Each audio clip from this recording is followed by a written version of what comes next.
আমরা অনেকেই মনে করি যে রোজা রাখা অবস্থায় চোখের ড্রপ ব্যবহার করা যায় না। আমার নানি এবং আমার দাদি দুজনেই তারা রোজা রাখা অবস্থায় চোখের ড্রপ ব্যবহার করতেন না। মনে করে সবাই যে চোখের ড্রপ ব্যবহার করলে রোজা মাকরু হয় অথবা রোজা ভেঙে যায়। তো আসলে রোজা থেকে চোখের ড্রপ ব্যবহার করলে রোজা ভাঙে না। এটা কেন ভাঙে না আমি একটু সায়েন্টিফিক ব্যাখ্যা দিব। সেটা হচ্ছে যে আমরা মাত্র এক ফোঁটা ড্রপ সেটা আমরা চোখে ব্যবহার করি। হ্যাঁ, চোখে ব্যবহার করলে সেটা আমাদের গলায় যায়, কিন্তু এক ফোঁটা ড্রপ কখনোই আমাদের পানি শূন্যতা দূর করতে পারে না, আমাদের তৃষ্ণা মেটাতে পারে না, বা আমাদের ক্ষুধা নিবারণ করতে পারে না। সুতরাং এটা আমাদের রোজা ভঙ্গের কারণ হতে কোনোভাবেই পারে না। এছাড়া আরেকটাভাবে আমি বলতে পারি, আমরা রোজা থাকা অবস্থায় আমরা কিন্তু অজু করি, গোসল করি।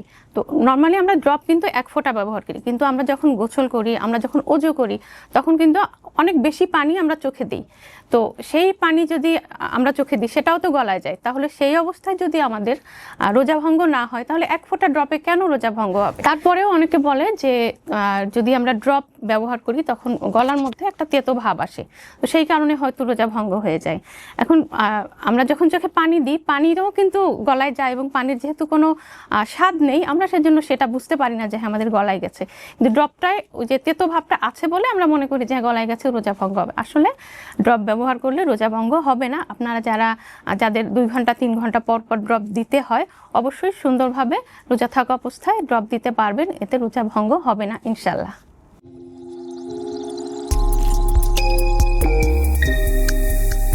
We restore vision.